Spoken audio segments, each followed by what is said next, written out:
Okay, so as a future educator, what are the possible ways that you could use as a future teacher to help your students surpass the intellectual disability they are experiencing?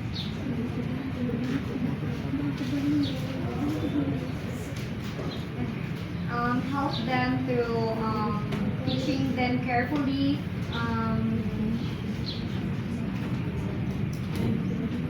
guide them through the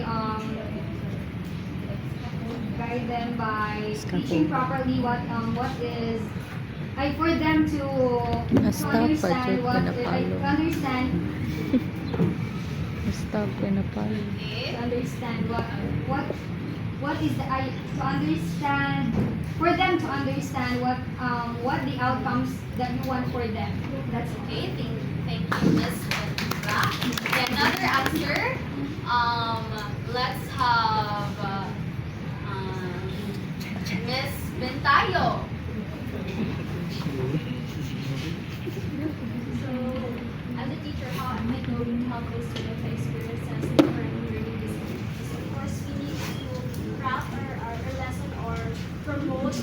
First, we must promote inclusivity because, of course, learning should be inclusive and it should be a safe space for everyone.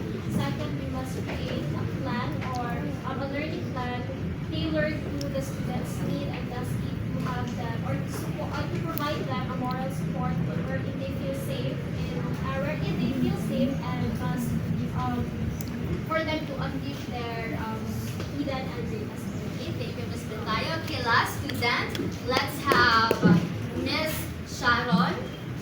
Please stand and state your answer. Just like what Miss Bernardo said, create a plan, create a lesson plan for them, especially for those who need attention. And I think the answer was Miss Ventura and Miss Bernardo. Okay, thank you so much. Let's give a round of applause. All of your answers are correct. We could use those ways to help our students. Another example is we can give simple and easy instructions. We can break tasks into smaller steps. We could use pictures and real life examples examples, and we could also provide repetition and patience. So take note, everyone, as a future educator, patience is one of the most important for a teacher, one of the most important attributes and value to a teacher should possess. Alright, do you understand what is a mental retardation? Yes. Okay, let's proceed to the giftedness. Alright, everybody read. when the gifted child possesses high performance capabilities in areas such as intellectual, creative, academic, leadership, or visual and performing arts. Consequently, these children require activities or services not usually provided by schools. Typically, gifted and talented children are highly motivated, read early, and perform well academically. Okay, so Mr. Horio, what is your insight about this category of exceptionalities? Please stand. For me, those students gifted like intellectual. Yes.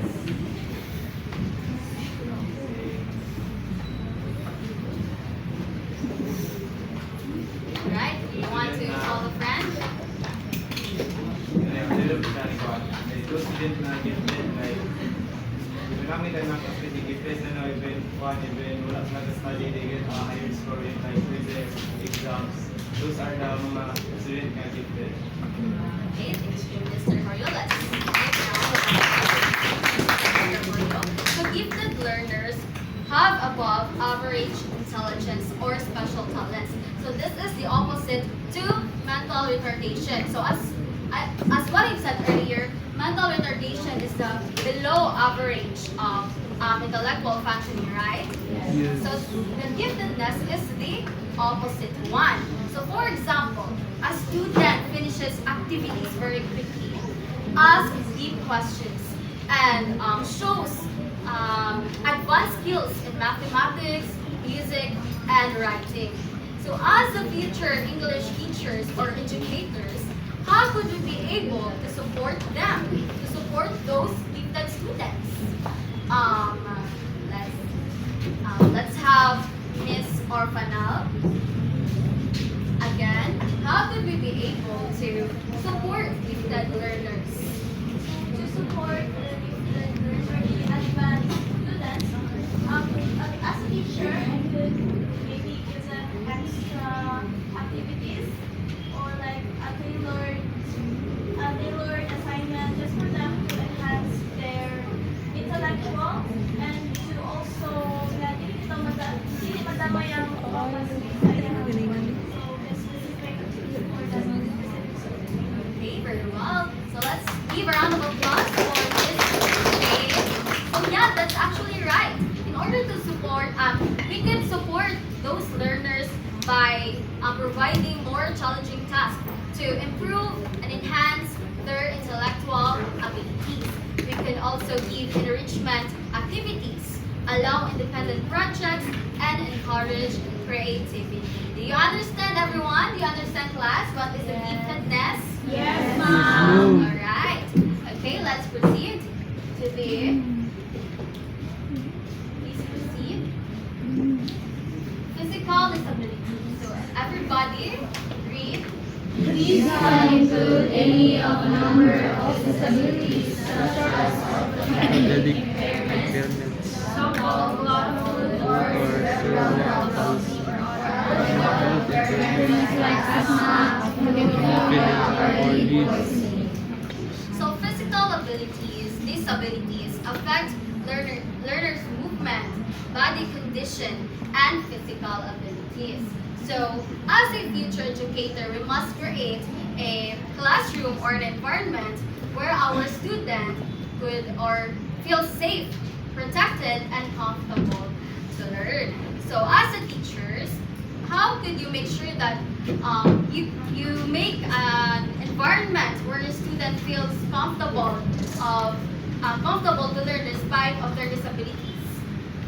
Miss Sabugay, please give me an answer.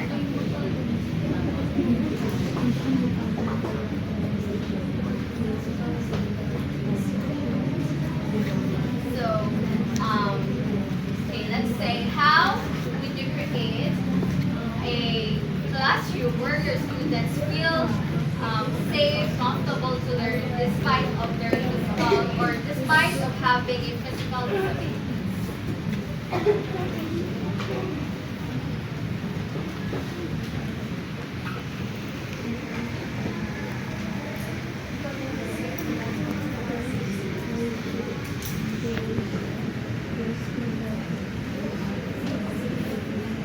Okay, Miss Valia, help Sabugay.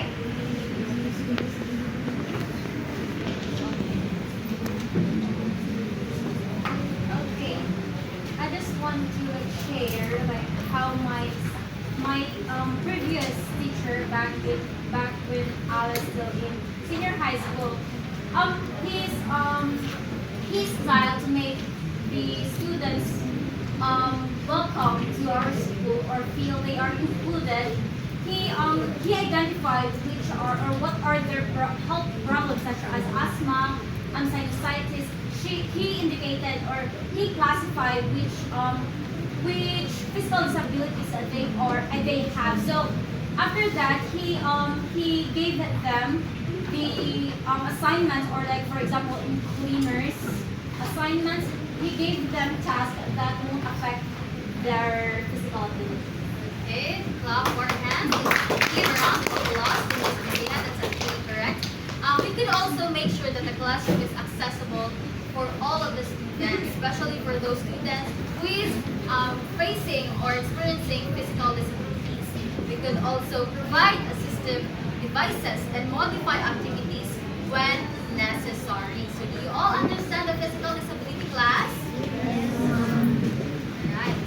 Next. Okay, everybody read. blindness and low vision are both visual abilities.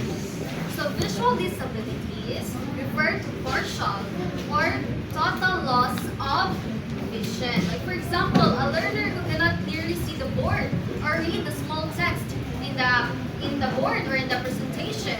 Alright? So as a teacher, we could help them to use large print materials, read instructions aloud, describe visual content clearly, and allow the student to sit near the board. So just like what Ma'am Torino did to us before, Ma'am Torino asked if for those students has a vision impairment or a partial loss of vision. So, di ba, Ma'am Torino put those students in first and second row in order for us to learn effectively. Alright? Did you understand? Next. Okay, next we have the hearing disabilities. Everybody read. Blindness and profoundly hard of hearing are types of hearing impairment. Hearing aids are used to process auditory information. Stop. Okay, last row. Please read the hearing disabilities. Last row, come on. Kaninga line.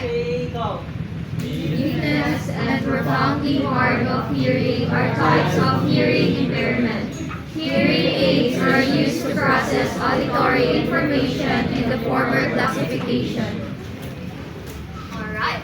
So the hearing disabilities involve partial or complete hearing loss. For example, a student who cannot hear instructions clearly and maybe rely on lip reading or sign language. So as future educators, we can help them through facing the student when they speak clearly, use visual aids, provide written instructions. So some of the teachers also use finger spelling or sign language in order for their students to understand what they are saying. So do you understand the hearing disabilities, guys? Yes, ma'am. Okay. Okay, let's proceed.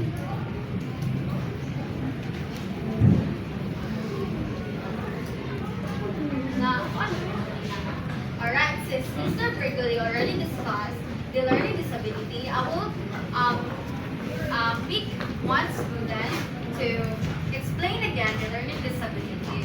So, may I have Miss Andong?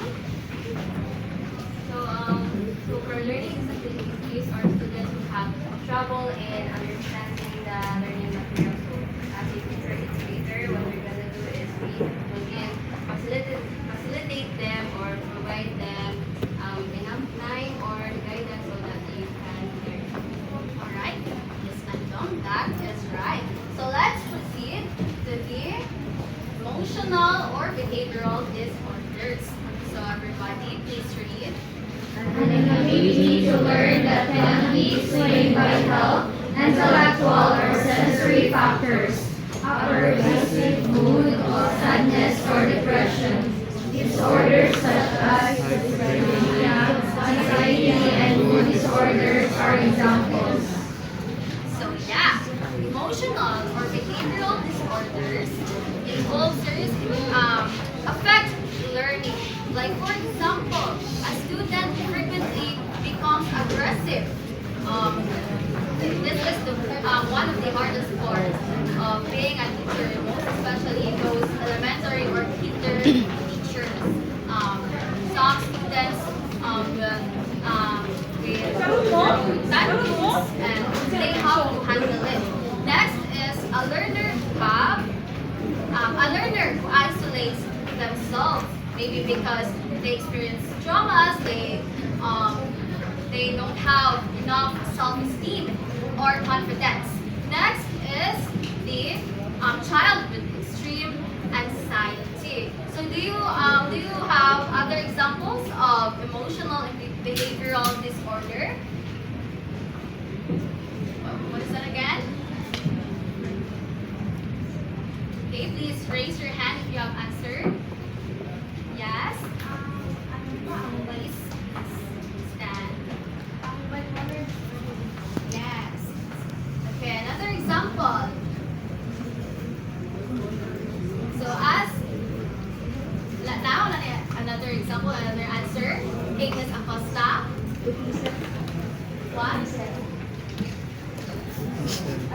Example of Emotional and behavioral. I think autism po. I have cousin na actually, disorders. Okay, thank you for that answers, class.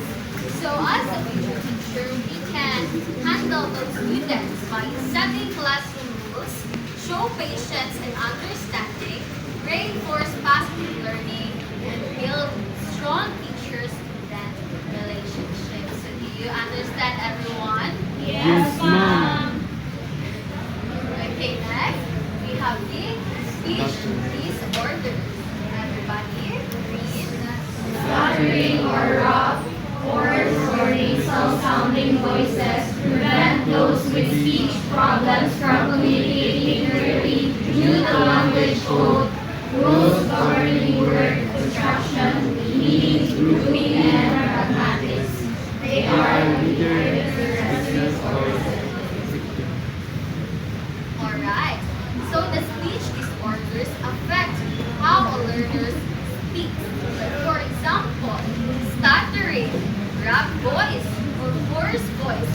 And what we have here is, Yana, do you have other examples of speech disorders? Aside from stuttering, rough voice, or hoarse voice? Do you have any examples? So do you know what is the hoarse voice, guys? What? Do you know what is hoarse voice?